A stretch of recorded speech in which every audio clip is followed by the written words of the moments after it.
Sejam bem-vindos ao podcast Comex Connect. E nada melhor hoje do que falar sobre as tarifas do Trump. A gente não sabe o que vai acontecer com o mercado global, vai saber o que vai acontecer com o Brasil, com a China. E trouxemos aqui a Ellen, né, uma professora especialista em comércio exterior, né, junto com o co-host Ricardo. Obrigado, pessoal. Obrigada, eu que agradeço. É um prazer estar aqui nesse cenário maravilhoso que eu adorei, que não é fake, é real. Não é estúdio. Não é estúdio, adorei, parabéns pela iniciativa. Eu sei que não é fácil fazer um podcast de comércio exterior, então está sendo muito legal estar aqui. Vamos bater esse papo desse assunto que está em alta, né?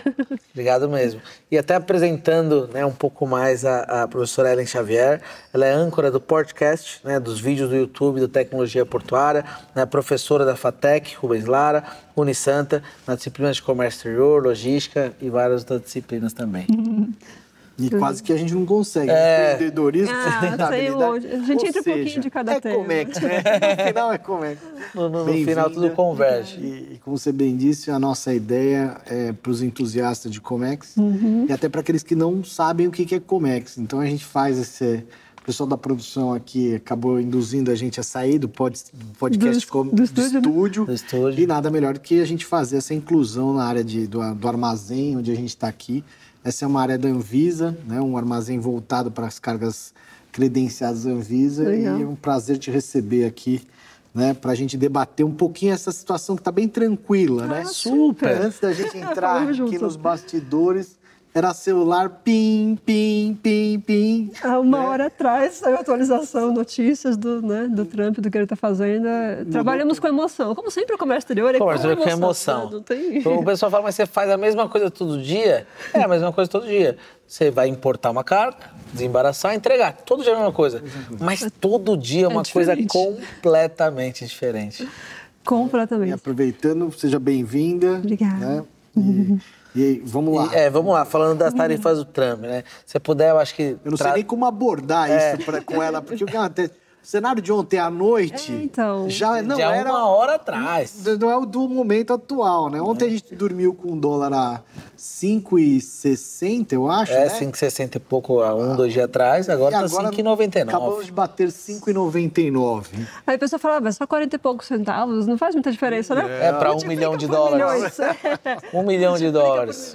Isso mexe com as nossas estruturas aqui, do que a gente estava tentando perguntar. Não, as tarifas eram de 35%, bateram 104% agora. 104%. Né? Então, assim, bem-vinda, fica à vontade, as câmeras são suas. Pode explicar pra gente aí o que você acha dessa situação? Olha, gente, guardadas as devidas proporções, fazendo as ressalvas, né, quando a gente fala da parte de comércio internacional e de tarifação, é complicado porque tem a nossa querida OMC, né, que meio que está ali supervisionando tudo, mas ela tem alguns limites de atuação, né?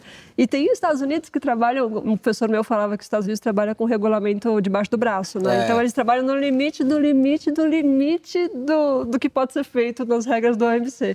E é engraçado porque eles são extremamente protecionistas e aí eles, principalmente o governo atual, né, o Trump, ele é muito enfático nas decisões. Midiático, exatamente. Então, quando ele vai anunciar uma coisa, na verdade, não é que ele queira fazer exatamente aquilo, é que ele anuncia para causar, para espalhar o caos, para atrair, fazer com que os países vão até lá para conversar com ele e negociar, falando, não, veja bem, não é bem assim, vamos negociar. Ele é o contrário, né? Geralmente os outros países costumam primeiro tentar negociar para depois anunciar uma tarifação. Ele vai pelo caminho contrário, ele implanta o caos e aí depois ele vai, agora venham conversar comigo. Aproveitando que nós já implantamos o caos, e no caos que a gente já entrou, né? Sim. Eu queria dar um break aqui. E primeiro entender, né, quem é a Ellen, né? Ou seja, desculpa aí, mas como é que você chegou no comércio exterior? Né? Porque senão a gente vai falar do Trump e a gente perde o brilho a você. Né? Então, assim, e esse é também um pouco do nosso papel de tentar trazer mais profissionais para se engajar no comércio exterior. Cada um tem a sua veia motriz, né? Tem a sua forma de chegar. Eu tive a minha, o Thiago teve a deles, e aí queria que você falasse um pouquinho de quem é Ellen. Verdade, inclusive. Xavier, que eu vi aqui teus... Xavier. Eu vi que o sobrenome é Xavier. Tem alguma coisa com o professor Xavier? Eu leio a mente dos alunos. Opa, então já temos alguma coisa de telepatia aí? Tá vendo? Nada por acaso. Inclusive, agradeço aí a menção, o Thiago já esteve lá para gravar com a gente no podcast, você está super convidado, precisamos bater a agenda. Só nível A, nível classe B não vai. Mas você vai ter que descer de Miami para poder vir. Que sacanagem, não podemos entregar nada. Não entrega o ouro. Offline a gente não pode entregar nada aqui, viu? Tá vendo? Não, gente, é brincadeira, são piadas de bastidores que falaram que ele mora em Miami, fake news, né? Mas tá aqui, ó. Tá aqui. Bom, vamos lá. Como que eu cheguei no comércio exterior, né? Resumidamente, na verdade, eu estudei a vida inteira em escola pública e minha família não era muito comum conseguir um trabalho fácil para os jovens, né? E aí minha avó me matriculou numa instituição que tinha um cursinho preparatório para o mercado de trabalho e essa instituição prometia já encaminhar para alguma empresa. Então, você fazia um cursinho ali de 2 meses e ia encaminhar para uma empresa. Que empresa? Ninguém fazia ideia, podia né? ser um restaurante, exatamente. Podia ser uma chefe de poderia cozinha. Ser prefeitura, Sim. Poderia ser um monte de coisa. E aí essa empresa, essa instituição me encaminhou para, que é o Campos, né? Quem é de Santos conhece. O Campos me encaminhou para uma empresa de comércio exterior. Aí eu vi lá despachos aduaneiros. Falei, despacho? É uma coisa com terreiro? Despacho. Aí, aduaneiro, o que será que é aduaneiro, né? A gente faz ideia, né? Faz ideia. 16 anos de idade. E aí, beleza, me encaminharam para essa empresa e eu fui aprendendo o que é. Então, eu comecei como arquivista, trabalhava num galpão um pouco parecido com esse, com caixas de arquivo, de papel. Aí, trabalhei depois no desembaraço, que é onde a gente aprende, né, a parte operacional. Aí, gente, estamos no armazém mesmo, né? Armazém real. Vida real. Vida real. É que sou muito doce, aí eu atraio alguns insetos. Os outros entrevistados não tiveram esse benefício, né? Tá vendo? Bom, aí esse Campos me encaminhou para uma empresa de comércio exterior, comecei no desembaraço aduaneiro, né? Comecei como arquivista, depois fui para o setor de desembaraço, depois fui fazer DI, como você também. Fazer DI, digitar, LI, conferir, digitar, sem registrar. adições, né? Atributo, NCM, aquela coisa toda. E estou aí, agora em maio, vou completar 20 anos na área de Comex. Uau. Com muito amor, carinho, loucuras. E passou rápido, né? Passa. A gente não acredita que passa tão rápido. Você olha para trás e fala, gente, já passou 20 anos. Você fala assim, Thiago, tá com 40 anos de experiência. Né? Você olha assim, você nem olha para ele. Nem pensa. Brincadeira. Eu, com meus 18 anos aqui, acabei de entrar no Comex. Olha o meu rostinho aqui, ó, 18 anos, acabei de entrar no Comex. Nem tem problema. Nem tem problema, nem tem estresse. Não. A pessoa que trabalha com Comex geralmente já tem os cabelos brancos precoces ou quedas precoces, né? Mas aí foi isso, trabalhei nessa parte principalmente de embaraço aduaneiro, de importação. Trabalhava muito com importação da China de maquinário, equipamentos, guindastes, heat stacker, essas coisas. A gente fazia bastante o CKD da vida, né? Para fazer as importações. Eu posso dizer também que o próprio Comex te impulsionou até a magistratura, vamos dizer assim. Sim, né? Ou seja, porque eu não tinha nenhum plano de trabalhar com magistratura, porque eu não sabia nem o que era, né? Eu sempre brinco com os meus alunos que eu achava que, quando eu via o container vermelho da Hambúrguer Sud, eu achava que tinha hambúrguer lá dentro. Né? Hambúrguer Sud. Hambúrguer Sud. Podia ser do McDonald's, né? Também, né? Uma reserva de mercado. Mas aí eu fui me apaixonando pela área, porque é uma área complexa, desafiadora, né? Bem isso que você falou no começo, né? Você faz todo dia a mesma coisa, mas não é a mesma coisa. São diferentes, tem emoções, tem desafios. Uma carga tem aviso, a outra tem metro, a outra tem mapa, a outra tem exército, né? Eu nunca me esqueço de uma vez que eu fui fazer um despacho de importação de uma empresa que era do setor automotivo, que eles traziam aquele negócio que aciona o airbag. O sensor de explosão. E ele tem um pouquinho de pólvora ali no meio. E aí, por causa daquela pólvora, tem que ter a anuência do exército, né? E aí eu me assustei e falei, uai, mas o que eles estão trazendo? Um tanque, né? Um blindado? O que acontece? Então, é isso que a gente vai aprendendo. Então, é uma área muito legal para você aprender, né? E aí, devido a essa experiência que eu estava tendo, uma colega de faculdade falou, olha, tá precisando de professor de comércio exterior lá onde eu trabalho. Você não... Primeiro, ela perguntou se eu tinha alguém para indicar. Eu indiquei e recusaram. E aí, depois de um tempo, ela falou, você viu o conteúdo? Aí eu fui abrir o conteúdo, era exatamente o que eu fazia. E aí eu aceitei o desafio, mas eu não imaginava dar aula e hoje eu amo, é o que eu mais amo fazer na vida, né? E aí depois veio o convite para o YouTube, então estamos aí também, né? Compartilhando conhecimento, que legal. É bacana. Então foi isso. Aí depois eu fiz o MBA em Comex, o mestrado na na área de logística, né? E continua aí na área acadêmica e profissional. E não para, porque a gente tem que estar sempre aprendendo. Porque todo dia tem notícias, né? Assim, que nos e aí fazem... retornamos ao Trump. Exatamente. Né? A gente tentou fugir dele, mas agora... Não dá. A gente também está cada vez mais aqui trazendo pautas relevantes. Então, o assunto do Trump já era um assunto bastante, né, esperado, desde a sua eleição. E aí ele anunciou 34% para a China. Perfeito, né? Então, era o tema até então. Sim. Né? Aí a China retalha, falou, não, 34%? Vai 34% para você também. Reciprocidade. Porque vai ser uma briga complexa aí. E aí o Trump já ameaçou, falou, você quer retalhar? Você quer reciprocidade? Então vai ser 104% agora de tarifas da China. Gente, então, 104%. O que a gente faz com isso? Como que você acha que isso pode impactar na prática, assim? Pensando, né, na proteção dos Estados Unidos, acho que né, o que isso traz para os Estados Unidos? Isso é benéfico para os Estados Unidos? E é maléfico para o mundo? Ou nem para os Estados Unidos é benéfico? Como que isso se dá? Então, é essa teoria do caos que a gente estava falando que é complicada, né? Quando ele faz um anúncio desse, ele acaba trazendo uma insegurança geral, uma instabilidade geral, né? Inclusive, estava até uma notícia que a gente estava apurando agora há pouco, dizendo que a OMC, ela prevê que esse movimento do Trump pode impactar em até 1% do comércio global. Uau. Então, assim, a gente acha que 1% é bem pouquinho, mas é do comércio global, é muita coisa, né? E a questão dos Estados Unidos, alguns especialistas estão dizendo que pode gerar uma inflação lá dentro. E aí vai ficar mais caro o custo de vida para os americanos. Então, isso vai acabar voltando de uma forma negativa para eles, se for implantado da forma como ele está implantando. Mas se for negociado, né? Minha avó já dizia que o que é combinado não sai caro, né? Isso aí. Então, se eles conseguirem negociar com a China para, né, baixar, botar panos quentes, eu acho que pode ter um bom resultado, né? Assim, complexo. O grande problema é que a gente não sabe nem quanto isso demora, o reflexo, né? A zona de radiação, você bem colocou, né? Para a inflação interna, já está se cogitando uma recessão nos Estados Unidos, porque, diferente daqui, a sociedade americana era muito mais sensível. Ela trabalha com taxas de juros a menos de antes era 1%. Chegou a ser negativo.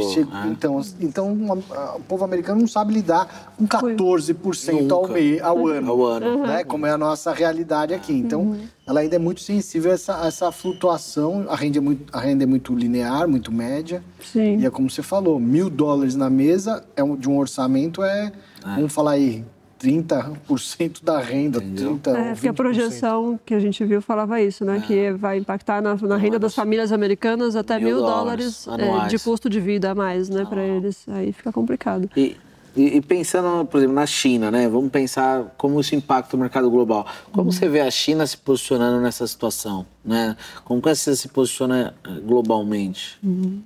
Olha, a China, eu tenho visto ela muito estratégica em todas as ações dela, né? Eles sempre têm ações, não dá ponto sem nó, que a gente fala, sabe? Claro. Eu acho que tem uma equipe lá da parte de relações internacionais que estuda bastante, né?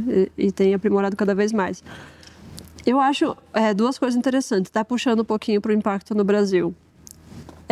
Os chineses em si vão ter que negociar essa questão com o Trump, porque não dá para baixar a cabeça para essa tarifação, porque o comércio existe, apesar deles terem as suas rusgas, né? Mas, por outro lado, para o Brasil isso pode ter um ponto positivo, né? Porque nós fornecemos alimento, matéria-prima, né, minério, etc., para o mundo inteiro. E a China é o principal parceiro comercial com relação a matérias-primas, commodities, né? Então, eu vejo que talvez, guardadas as devidas proporções, possa ser positivo para o Brasil. Né? Porque vai, talvez, fortalecer as exportações brasileiras mais ainda com a China, né? E aí tem outra questão também que é legal a gente amarrar, porque em dezembro agora anunciaram o acordo, de novo, né? Anunciaram o acordo União Europeia e Mercosul. Né? Então, isso também deixa os Estados Unidos meio, né, ciúminho básico ali. Acontecendo. Porque, poxa, o Brasil já está bem fortalecido com a China, embora não tenha um acordo oficialmente, né? Os Estados Unidos perdeu esse lugar de principal parceiro comercial do Brasil para a China. Exatamente. E eu acho que isso tem acontecido com diversos países. Né? Os Estados Unidos, eu acho que talvez essa reação do Trump também seja em algum modo para tentar ganhar algum grito, mercado, de alguma maneira melhorar isso, porque vários países do mundo já perderam. Assim, antes o maior parceiro comercial dos Estados Unidos já é a China. E aí, como que o mercado encara isso? Isso sem ter um acordo específico. Isso. Imagina se tivesse um acordo comercial. Mercosul, União Europeia, exatamente, teria um acordo de livre comércio. Exatamente. A grande questão dos acordos é que cada nível de acordo ele tem suas limitações, claro. né? Tem lá os 5 níveis de integração dos blocos econômicos, né? Tem zona de preferência tarifária, área de livre comércio, união aduaneira, mercado comum e a união monetária. E aí o Brasil está no Mercosul, que apesar de ter o nome Mercado Comum do Sul, não é Mercado Comum, nós somos União Aduaneira, né? A gente está no nível inferior, vamos dizer assim. Então a gente só tem a TEC, né? A nossa querida TEC, que a gente consulta as alíquotas de imposto de importação com a NCM. A gente tem aquilo ali a ser obedecido, mas a gente não tem uma livre circulação de bens e serviços, né? Como tem a União Europeia. Exatamente. Então, tem os seus limites de atuação. Claro. E aí foi por isso que demorou 20 anos para sair esse acordo, porque tem que ter unanimidade do bloco, né? Então, de Brasil, Argentina, Paraguai e Uruguai, né? Já Brasil, era difícil. Exatamente. Imagina a União Europeia, né? A economia, a nossa, Brasil é o maior, né? Então, fica difícil para os outros aceitarem de boa que se feche um acordo com outros, porque eles têm medo de que saia um pouco, né? A radiação do mercado ali Isso, exatamente. Então, são ações delicadas, por isso que demora muito para negociar. Foram 20 anos para negociar esse acordo e agora vai ter a implantação do acordo, que vai ter que passar pelos parlamentos dos 27 países da União Europeia, né? E vai ter várias adequações aqui. Então, tem uma previsão de tempo para isso? Com essa implantação, isso deve ficar pronto em 27, 28? Então, eu estava inclusive dando uma relida no acordo. Tem coisas que pode ser de implantação praticamente imediata. Rápida. E tem algumas coisas que envolvem graduação das tarifas, que são 15 anos, 20 anos, principalmente setor automotivo, porque a União Europeia já está bem avançada com relação a carros elétricos, etc. Aqui a gente já tem opções, mas nem tanto. Então, a indústria automotiva do Brasil, e alguns especialistas estão dizendo que pode ser complicado para eles, por isso que colocaram no acordo essa observação de ser gradual, para poder se adaptar, porque a gente não tem acesso a tantas tecnologias limpas, né? Mas eu vou jogar uma dinamite nessa sua fala aí.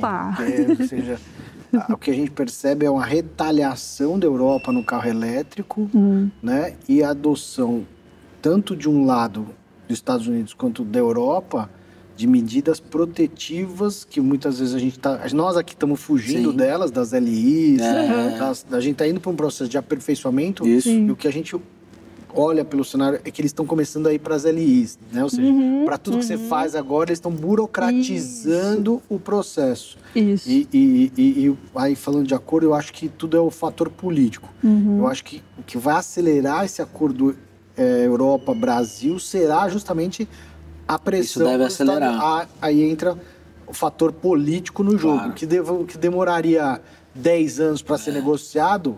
Os países vão tentar correr por fora e criar uma zona de emergência para poder não parar. E eu acho, né, ninguém me perguntou, mas eu vou fazer aqui, que esse é um pouco do jogo político do Trump. Ele está trucando com todo mundo, ele quer uma crise global, ele está forçando uma crise global para poder, com o maior capitalista ainda do mundo, né, ou seja, se impor economicamente. Então eu gero a pobreza e me realço a minha posição a mercado. Claro. A China não é boba, ela está falando, você não quer comprar meu produto? Eu vou vender para todo mundo, menos para você. Tem a relevância dos Estados Unidos? Tem. Mas é um jogo de braço de ferro. Como você bem colocou, a China tem um plano estratégico de 40 anos, né? Exato. E que efetivamente é muito melhor que qualquer democracia, muito mais bem fundamentada. Muito mais eficiente, né? Porque assim, quando você fala de China, e eu tô lá sempre, né? Canton Fair, então Canton Fair abril, outubro, né? E outras feiras lá, que a gente consegue ver que a China, que conseguiu colocar um modelo próprio, né? Porque todo mundo fala do modelo comunista da China, mas é muito diferente de Cuba, de Venezuela. Assim, então é um modelo próprio em que eles conseguiram ter um regime político unificado no Partido Comunista, mas um regime econômico como se fosse capitalismo. Então tem ali socialismo com liberdade, livre mercado. Livre mercado. Então você pode abrir uma empresa, vai ter um ambiente pró-negócio, o governo investe muito para você exportar e ter todo um plano. O que eu vejo é assim, é um país do futuro já. Né? Você vai olhar, se você jogar no Google, se você jogar no YouTube, Guangzhou, Shenzhen, Shanghai, Pequim, são as grandes cidades, assim, é muito melhor que as cidades americanas. São Dubais, né? São as maiores cidades, de fato, do mundo. E não é uma só, são várias. Então, eles conseguiram expandir isso para a China toda. Por quê? Porque tem um plano de 40 anos. Sim. Porque não é democracia, né? Democracia, você chega no Brasil e aí tem 4 anos um governo, 4 anos outro completamente diferente. As medidas são muito populistas. Medidas populistas para se reeleger. Então, você pega os Estados Unidos mesmo. Então, você 4 anos numa política X e várias medidas para reeleição. Então, às vezes, nem é o melhor para o país. Mas ele faz para ter popularidade para poder se reeleger. E aí vem um outro completamente diferente, que ganhou o jogo político, que ganhou a eleição e faz completamente o contrário. E não tem uma visão de país, de futuro. Não tem uma visão de país de futuro. Então, você vê, e aí a China, com essa política, consegue bater de frente aos Estados Unidos. Até fala assim, ó, daqui 4 anos ele está fora. Sim. Vou negociar aqui, porque daqui a 4 anos o jogo muda. O jogo mudou. E literalmente, né? Porque o Trump não pode se reeleger. Exatamente. Exatamente. E você comentou um negócio que eu achei muito interessante. Você falou das LIs, né? A parte burocrática. Nesse acordo do Mercosul e União Europeia, está previsto um plano de salvaguarda, medidas de salvaguarda. Porque a gente sempre fala em aula, né? Contra o dumping tem medida antidumping, né? Que a China foi uma das grandes, né, protagonistas aí com o Brasil. Aí tem o antidumping, tem a medida compensatória, tem a medida de salvaguarda e outras medidas de defesa comercial. A medida de salvaguarda, ela prevê essa questão de, por exemplo, resguardar certas quantidades. Cotas, né? Então, estabelece as cotas, a gente registra pelas LIs, né? Coloca lá a LI para garantir sua cota pagando aquele tributo. Fora, você quer comprar mais que isso? Pode, porque a gente não pode proibir, porque a OMC é para liberalização do comércio, mas você vai pagar um tributo mais. Um tributo maior. Maior, exatamente. Então, isso é interessante, né? Porque é como eles usam os mecanismos para poder fazer a flutuação. Fazer acontecer. E eu vejo que a gente está indo, como tudo no mundo é cíclico, você teve o excesso do liberalismo com a globalização, saímos do modelo protecionista, fomos para o excesso do globalismo, e agora a gente está recuando de volta para o protecionismo da época de 70, né? Sim. E que eu vejo, né? Você pega, por exemplo, essas movimentações econômicas. Os Estados Unidos taxou todo mundo. Né? Essas pessoas, o que elas vendiam para os Estados Unidos, né, tende-se a pensar que talvez elas vão buscar outros mercados. Né? Queria ver sua análise nisso. E como que o Brasil se posiciona? O Brasil se fortalece porque talvez a China vendia para os Estados Unidos a um preço X, então o Brasil vai receber o produto mais barato porque agora eles precisam desaguar esses produtos. Então, né, trazendo isso de forma prática, como que você vê isso? Exatamente. E eu acho que isso traz uma nova provocação, de novo, para o Brasil, né? Porque a gente está cansado de ser o país que exporta a soja, né? Que poderia exportar o óleo de soja, né? Exporta o cacau e depois importa o chocolate. Exporta o grão de café e importa o pó de café numa cápsula. Né? A gente é um país, tudo bem que é legal ser líder em alguma coisa, né? Somos líder em exportação de commodity, mas estaríamos provavelmente ganhando muito mais dinheiro se a gente estivesse exportando produto com valor agregado. Então, eu acho que essa movimentação geopolítica lá fora traz essa lição de casa, essa provocação para a indústria brasileira e, obviamente, para o governo brasileiro de trabalhar na parte de tarifação interna, porque o bendito do IPI é o grande vilão, os encargos trabalhistas em cima da indústria, né, a parte do imposto de renda, toda essa parte tributária que onera o empreendedor, né, para ele construir uma indústria aqui. Tanto é que é muito difícil, as indústrias acabam preferindo se estabelecer em lugares que vão dar os benefícios fiscais, por isso que a gente tem Zona Franca de Manaus, né? Tem as zonas de processamento de exportação, inclusive tem, não sei se vocês já viram, tem previsão de trazer uma ZPE, uma zona de processamento de exportação para a Baixada Santista, para fazer industrialização já aqui, que está próximo do porto, né? Então já industrializa próximo do porto e já vende com maior valor agregado, porque você não precisa industrializar longe e o frete rodoviário, né, vai diluindo, vai corroendo um pouco disso. A margem disso e a competitividade global, né? Exato, exatamente. E esse é um dos temas que a gente aqui no nosso processo de retransformação do terminal alfanegado, a gente está buscando projetos de industrialização. Para quê? Porque é a ressignificação da nossa região aqui do ABC, que sempre foi uma região muito industrial, baseado na China, a gente perdeu a capacidade de fazer. Sim. E esse é um dos fóruns que a gente tenta fazer com umas maquiladoras no México, Uruguai e até Paraguai, da gente criar uma zona aqui que a gente consiga gerar valor agregado. É um debate extensivo, cansativo, porque ele demanda um projeto um debate muito longo, é uma mudança de paradigma. Sim. E como você bem colocou, a questão do maior nosso peso é o peso tributário, né? Ou seja, principalmente a gente que vive de Comex. Exato. Você falou que você estava fazendo os DIs lá, os processos. O que é? Tudo indução a máximo tributação. Exatamente. Como é que a gente baixa isso para a gente ganhar competitividade para o nosso preço made in Brasil ser competitivo lá fora? Exatamente. Um dos fatores que tem ajudado muito é o câmbio. Então hoje a gente estava aqui suando, né? Que o dólar bateu quase 5,99. Para quem importa é horrível. Você está pagando 6 vezes Mas o valor. Para a exportação é um fator importante de geração de valor agregado para fora. Né? A gente estava fazendo um câmbio, outra vez a gente falava assim, que o renminbi está com 7. Isso. A gente está com 6, então em pouco tese menos que 6. A gente tem o ganho do quê? Ter um câmbio forte, equilibrado, e agora com o peso da concorrência ter um peso tributário para as coisas da China muito maior do que o peso tributário. Enquanto a China está com 104, nós estamos com 10. Espero. Isso aí. Então, até o final do podcast, eu acredito que mantenha assim, se o Lula não puxar o trampo para briga também. Isso aí. Verdade. E um detalhe que a gente estava falando também aqui no off, né, que os Estados Unidos hoje, por ser uma questão interna deles, a gente pode fazer, de repente, uma triangulação, né?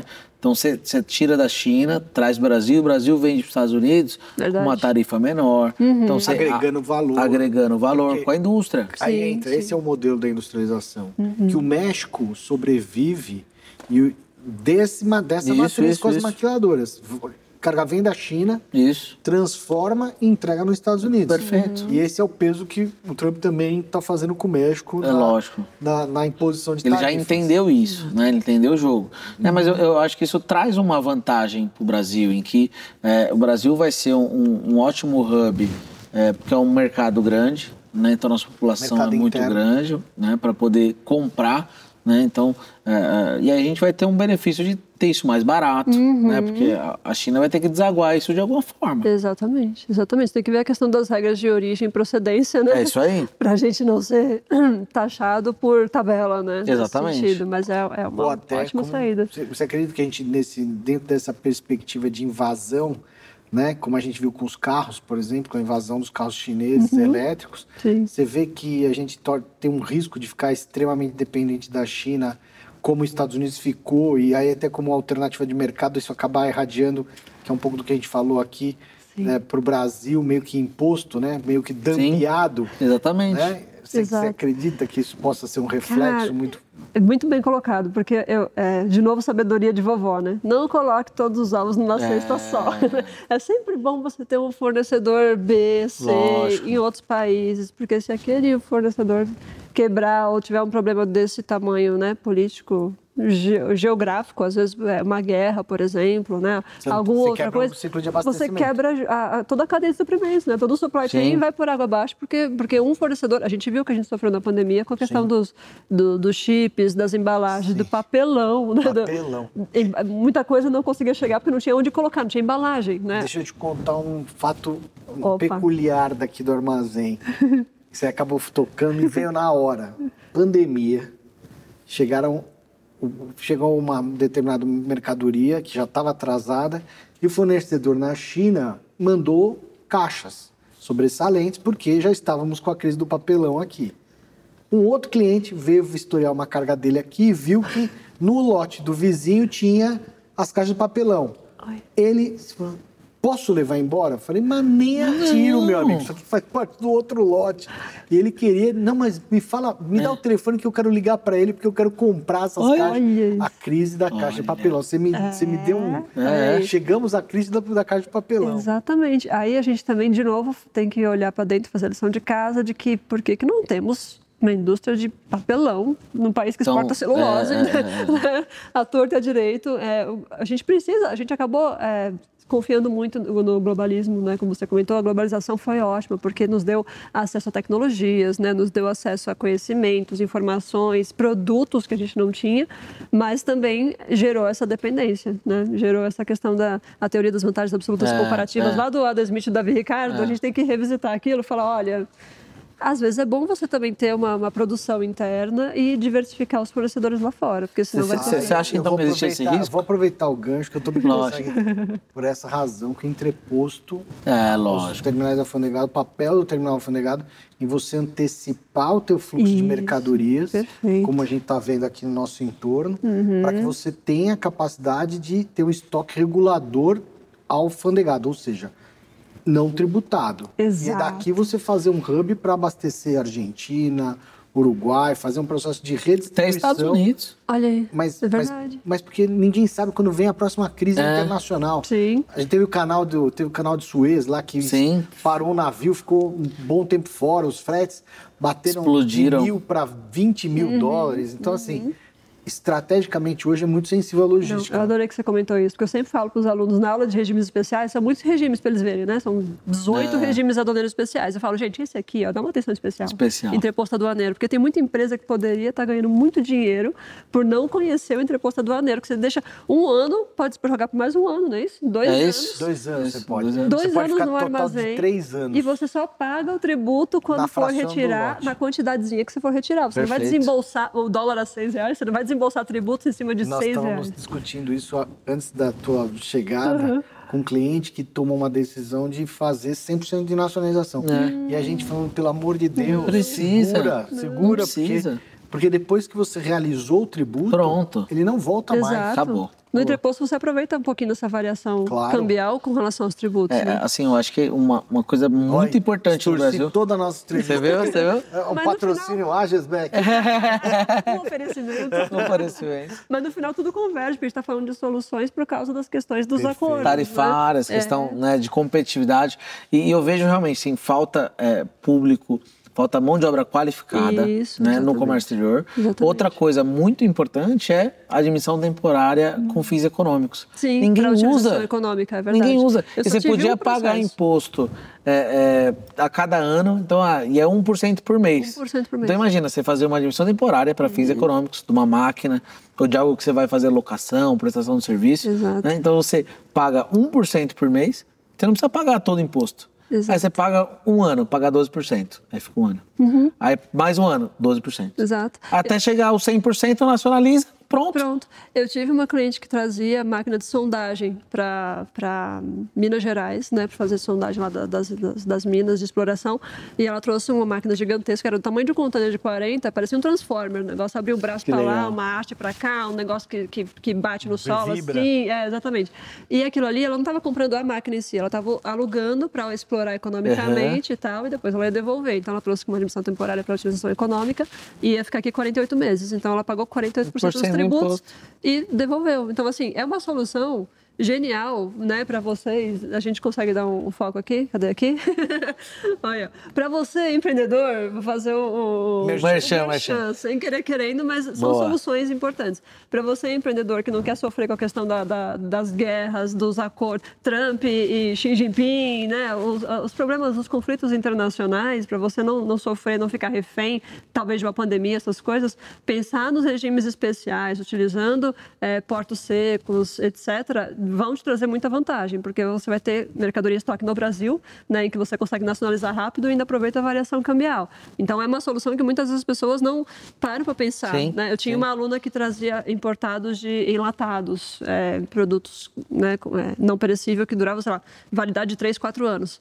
Aí a gente, na aula de regimes especiais, ela aprendeu o entreposto, levou para o chefe, e o chefe não sabia que existia isso. Então, tem muita empresa que trabalha com Comex e não conhece as opções líquidas. lícitas, a gente está falando de coisa lícita aqui. Né? Lícita. As opções lícitas para poder economizar em tributo. Você bateu num processo que a GESBEC é pioneira no segmento, né? Foi o primeiro terminal de zona secundária do Brasil, fundado em 1971, já como entreposto. Uau. Ai, que legal.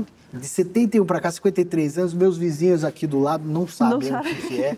E a gente tenta fazer esse enfoque empresarial e como é difícil. Por quê? Porque é lícito. Sim. O que ele precisa fazer? Nada. Ele só precisa admitir um regime aduaneiro. Exato. Declarar certinho. Só que isso viabiliza ele economicamente para ser competitivo, né? Então, reforçando. Se dediquem a olhar os regimes especiais. Não é uma unilateralidade da GESBEC, é lógico. A unilateralidade do regimento aduaneiro, mas ele viabiliza economicamente as empresas. Exatamente. É um ambiente extremamente hostil, né? Olhem para 3 principais, ex-tarifário, então você vai ter redução de imposto a 0, né? Então ex-tarifário, você vai ter entreposto aduaneiro, que a gente falou, e a admissão temporária com fins econômicos. Mas para a gente também não fugir tanto do nosso tema. Mas é importante. É importantíssimo. Como alternativa, né? É importantíssimo. Porque na hora da tensão, né? Por que eu não pensei nisso antes? É lógico. É estratégia de sobrevivência de mercado. Até numa crise. E ganha capital de giro, né? Então, o que você acha, Ellen, por exemplo, dos principais desafios que a gente vai enfrentar com essas tarifas americanas para exportar para os Estados Unidos? Porque ainda que não seja o maior, né, óbvio que é um parceiro importante. E essas tarifas vão impactar de algum jeito aqui nossas exportações. Como você vê isso? Cara, sempre respinga, né? Não tem jeito. É alguma coisa que o que acontece lá fora vai acabar impactando aqui. Eu acho que conhecimento é a chave. Os empresários, principalmente quem trabalha com exportação, tem que investir em conhecimento para entender as opções. E aí contratar especialistas, assessoria, né? Especialistas da área que vão te ajudar a enxergar opções. Então, não dá aqui, esse mercado está complicado, vamos procurar um outro parecido. Às vezes tem um país do lado, às vezes tem um país que que pode ser educado a conhecer o seu produto, porque às vezes só não compram porque não conhecem. Então, se você trabalhar forte a questão do marketing internacional, a questão de prospecção, trabalhar com uma trading que te ajude a encontrar fornecedores, você escapa, não fica refém desse problema, desses acordos internacionais que podem respingar na gente, né? Não, perfeito. Tem que olhar isso, né? Tem que olhar o que vai impactar você, quanto você vende para os Estados Unidos hoje, quais são os outros mercados, né? Tem que estar de olho, porque é uma crise, cara. E eu acho que esse fórum que a gente está promovendo aqui já é um indutor para o pessoal começar a debater de forma mais imediata o que é o problema e como vai impactar. Tem empresas que dependem muito do comércio internacional, tem outras que menos. Exato. Mas tanto a bússola virada para o norte ou para o sul, ela vai mexer, ela vai se movimentar. Exato. Né? Algum outro ponto que você queria destacar hoje pelo cenário? Porque a gente acabou ficando um pouco inflado na questão do Trump em função da prévia que a gente teve aqui agora, né? Mas alguma outra coisa que você gostaria de relevar, assim, do comércio internacional ou da tua cadeira acadêmica que você acha relevante destacar? Tem um tema que eu acho que é legal a gente trazer, porque eu vejo que tem poucos empresários olhando para isso, eu acho que é importante. A gente está falando de fazer uma provocação para o Brasil trabalhar mais com industrialização para a gente poder exportar produto com valor agregado, né? Só que todos, não só o Brasil, mas todos os países estão enfrentando um grande desafio com relação à nova geração que vai trabalhar nessas indústrias. Porque a nova geração, até graças à globalização, né, tem acesso a outras formas de trabalho, outras profissões que não existiam antigamente, e eles já pensam 2, 3, 4, 5 vezes antes de aceitar um emprego, carteira assinada numa indústria que ele vai ficar 8 horas num ambiente como esse aqui, por exemplo, que às vezes agora está silencioso, mas às vezes tem máquina passando, Galpão, fabril, é quente, mão de obra bruta. 8 horas em pé. Então, é uma questão de que às vezes ele fala, não, se eu for youtuber eu ganho muito mais. Né? E assim, é uma geração que cresceu. E outras várias, né? Até falando da China, né? Sim. A gente estava falando sobre ser excessivamente, talvez o Brasil vai perigosamente, de maneira excessiva, dependente da China, né? Mas tudo que a gente vê hoje no nosso dia a dia vem de lá. É importado. Até o pão. A cadeira é importada, o celular é importado, o relógio é importado. Eu sou de Santos, né? Em Santos a gente chama o pão francês de média. Não sei se vocês sabiam, que a gente chama de média. Chega na padaria e compra 5 médias. Quando eu venho para São Paulo, eu sempre pago um mico que eu vou pedir média e o cara me oferece café com leite. Tem essa, é verdade. Mas tem lá também a o gente pão chama com de requeijão, média. que é média também. Verdade. Mas não manda para mim. Mas até na média tem o trigo que é importado. Então, assim, isso? às vezes as pessoas falam, mas eu não tô nem o que está acontecendo lá fora. Não tem o preço do seu pãozinho vai aumentar. Né? Você tem que estar sabendo o que está acontecendo lá fora para você pensar em outras opções. Exatamente. Né? E até nesse sentido, aproveitando do gancho que você falou de formação, esse é um público que muito nos interessa. Então, talvez um dos principais também que a gente busca, não só os nossos entusiastas, mas essa nova geração. Você sente essa situação no foco acadêmico, nas aulas, na procura de abertura de novos dos cursos, da renovação da manutenção desses cursos nas cadeiras aí da faculdade, da universidade? Primeiro que a gente vê um crescimento grande na questão dos cursos ligados à tecnologia e não só hardware, mas principalmente software, programação, inteligência artificial, né, e como lidar com tudo isso. Mas eu percebo um perfil muito diferente de quando eu comecei a dar aula há 12 anos atrás, um perfil diferente de alunos, né? Antigamente, a gente passava um trabalho, por exemplo, a pessoa ia ler uma pagininha de texto para poder escrever alguma coisa. Hoje, se eu peço para o aluno pesquisar alguma coisa, ele fala, ok, Google, etc, etc. O Google responde em áudio, ele não precisa nem se dar o trabalho de ler, né?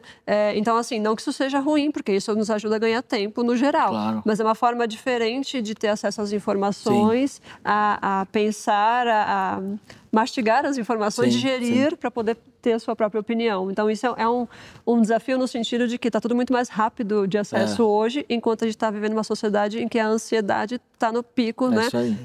Então, é complicado, porque tudo que você vai pedir para um aluno fazer ou estudar, etc., ele vai olhar para aquilo e já vai... Se tiver mais de 2 parágrafos, ele não vai tentar ler. Ele vai copiar e colar no ChatGPT. Então, assim, por um lado é bom, porque nos faz ganhar. E eu uso também, viu, gente? Não sou professor extremista que não usa. Eu uso também, eu estimulo que use, mas que tenha uma visão crítica da coisa. Lógico. Porque, senão... e o que passou pela sua cabeça? Sim, que você copiou, só copiou colou. E Aí chegou uma resposta, copiou, colou. E o que processou aqui dentro, sabe? Então, esse é o perigo da coisa, senão a gente vai acabar ficando... Skynet. Vamos ficar refém das máquinas, porque ninguém vai mais aprender, não vai saber fazer nada, porque tudo vai pedir para as máquinas fazerem, entendeu? Não, mas, muito bom. Mas você vê, esse também é um paradigma da evolução da educação também, né? Sim. Como formato, né? Ou seja, vai ter uma reescrita da própria forma da assim, educação. É até uma metáfora que o pessoal usa, mas assim, como que era o trabalho antes, né? Então, antes era papel, só papel. Sim. Depois máquina de escrever, Exatamente. aí telex, fax. Eu estava falando hoje com uma amiga que a gente fazia nota fiscal datilografada. Depois foi para matricial. E a gente chegou a pegar nota fiscal manuscrita com papel carbono. Tinha que escrever forte ali, sabe? E então, ganhou muito tempo, porque você aperta o botão e sai uma nota Agora, fiscal. como que era a sala de aula em 1950? E como que é a sala de aula hoje? Igual. Então, essa é a provocação. Isso tá errado, exatamente, cara. Exatamente. Tá errado. Até a duração das aulas. A gente está repensando a duração das aulas. Porque antes eu precisava de 1 hora, porque eu tinha que colocar um texto na lousa para o aluno copiar, para ele absorver e depois a gente debater. Agora não, agora o texto está na palma da mão dele, não precisa nem de texto, tem um vídeo, sabe? Então, o que demorava 1 hora, eu faço em 15 minutos. E sobra mais tempo para quê? Para praticar, para discutir, exatamente. Pensar. Né? Exatamente. Eu acho que a gente precisa trazer muito disso. É claro que os Estados Unidos já é mais avançado nessa área, em que você, na parte da educação, eles estudam antes e discutem na aula, né? Não é eu vou estudar na aula. Eu também não sou o exemplo, né? Eu chegava na aula para aprender. Sim. E tá errado. Você tem que ver o material antes e chegar na aula para discutir aquilo que você deveria ter aprendido. Tá gravado? Tá gravado? Conhecer a figura do jeito que né? Não tem o que fazer. É assim que a gente foi criado, a nossa cultura. Sim. E precisa mudar. Então, acho que essa parte, né? O desafio. Que você está muito na área da educação, é a gente ter a sensibilidade de entender as novas tecnologias, né? Entender que as pessoas precisam aprender sobre o comércio exterior de maneira diferente, né? Não é só lá na lousa e aquele foto do container. Não, e você promove isso, né? Promove visitas. Eu adoro levar os alunos de visita técnica. Quando vai ter aula de documentação, eu trago os documentos e faço uma achar os invoice, erros um packing list. na invoice. Cadê o regulamento? Artigo 557, quais são os erros que estão aí? Eu ia suar Qual é a multa? Qual é a multa? Artigo 715 e tal. Então, isso que é legal, porque o conteúdo já está nos livros, já está na internet. A gente não tem que se preocupar hoje em acessar o conteúdo. Prático, né?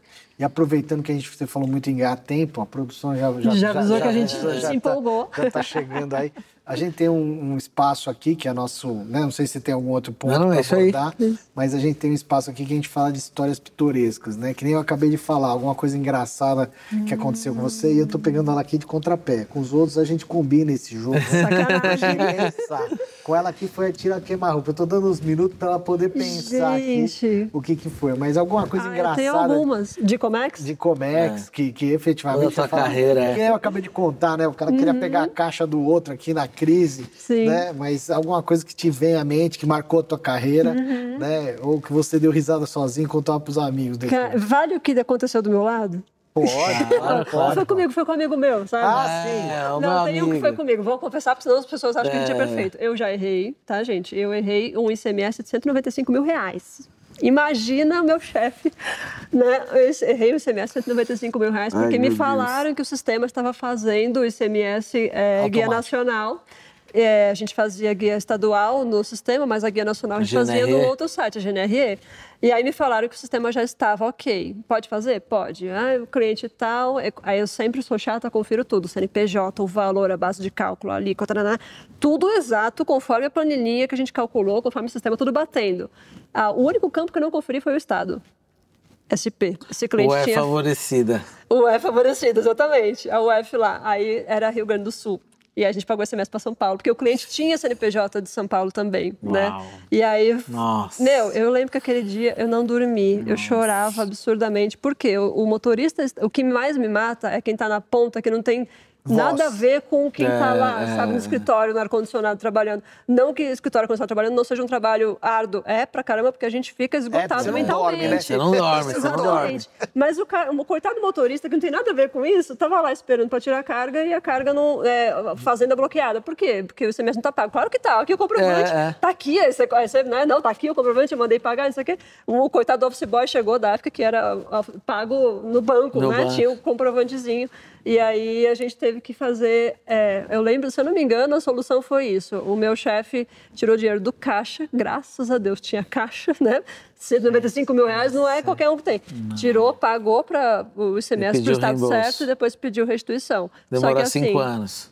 Esse é o problema, entendeu? E aquilo ali eu poderia ter sido demitida, mas eles viram que eu tive meu erro que eu não conferi o Estado, que é 2 letrinhas, mas o erro foi do sistema de terem falado que eu poderia usar o sistema também, né? Então foi metade do erro. Mas, assim, fora isso, questão de benefício, igual a gente falou, de preencher o Syscomex, né? Nos sistemas, a gente tem alíquotas diferentes para adições diferentes. Aí tinha alguns com 18%, alguns com 12%. Aí um colega o conferente pegou o erro na DI e falou, essa adição número 15, sei lá, tá com 12. 18 e na verdade era 12. 18 era 12. Aí a pessoa foi lá e alterou. Só que quando ela alterou, aparece no sistema uma caixinha para você... Repassar. Deseja repassar para todas as adições? Aí a pessoa falou, foi sim. Aí foi tudo com 12. Aí pagou a menos. E assim, essas coisas acontecem. Infelizmente, no comércio exterior, né? Por mais que a gente confira, às vezes acontece. Mas aí entra também a questão da saúde mental, que é tema para um outro podcast. Mas isso que você colocou é importante. E esse também é um dos ambientes que a gente tenta trazer para esse modelo aqui. Mas não é todo dia a mesma coisa. Não é mais isso. Mas cada processo, ele tem a sua nesse nível de peculiaridade e tensão. Então, lembrei de mais um. Pode contar? Pode, produção. É a última, é rapidinho. Não é nada, é a cereja do bolo. Véspera de Natal. Todo mundo trabalhando feliz da vida, né? 24 de dezembro. E aí, seguro. A gente não coloca o valor do seguro, a gente coloca a porcentagem do seguro para calcular em cima do valor, né? Aí era 0,5. Se eu não me engano, 0,5. E aí a pessoa colocou 5. Cara, 5% de Aí foi seguro, 5% meu muito em Deus. cima do valor, né? Olha o tanto de Mercadoria, imposto frete, que pagou a mais por causa disso. Aí imagina, 25 feriado, 26, a gente chegou para trabalhar, o chefe dando pulos dessa altura. Nossa. Porque pagou tributos em cima de um seguro de 5% e não em cima de um seguro de 0,5%, né? Nossa. e aí de digitação. E aí foi um aprendizado, porque a gente está falando também da questão da tecnologia, né, na nossa área. Foi um aprendizado porque a empresa tinha um setor de TI, então a gente conversou com o pessoal de TI, o pessoal de TI colocou uma trava no sistema para toda vez que o seguro passar de 1%, alguém tem que ir lá e destravar e aprovar. Porque não é normal. Não existe. Seguro de mais que 1%. Mais que meio também não existe, é difícil. Exatamente. O maior que eu tinha dos meus clientes era 0,21. Esse daí era 0,5. Aí o bichinho colocou 5 e quase acabou com o ano novo da família. Mas foi bem legal essa tua tomada, porque, de novo, gente, processo, e o cliente fica na pressão, né? Fica na pressão.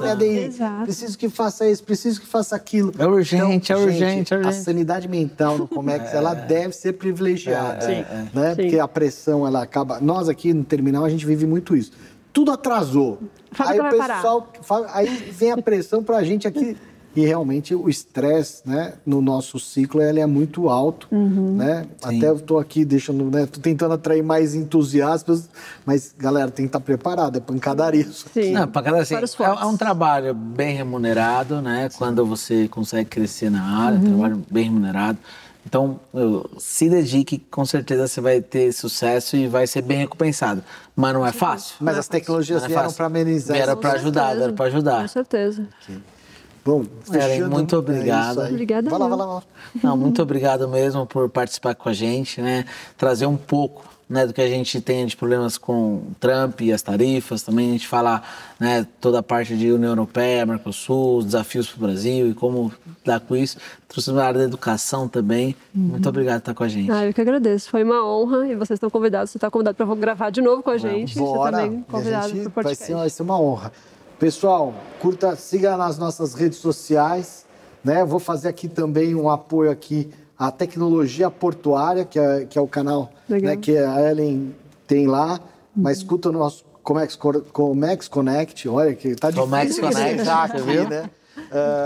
Curte, compartilha e dê essa cadeia, vamos fazer essa cadeia se multiplicar, né? Seja não só pelo nosso canal, mas aqui dividindo um pouco a nossa ponta, porque o debate ele não pode cessar. Exatamente. Inclusive nos vemos na Intermodal, né? Claro, tem Intermodal aí chegando. Vamos estar lá onde vamos estar frenético. Vamos ver o que o Trump deixa pra gente nos debates, né? Ou vamos esperar o que fechou aqui depois desse podcast. Obrigado mais uma vez, Ellen. Você está em casa. Obrigada. E espero vê-la mais vezes aqui para novos debates. Com certeza. Valeu, galera. Obrigada.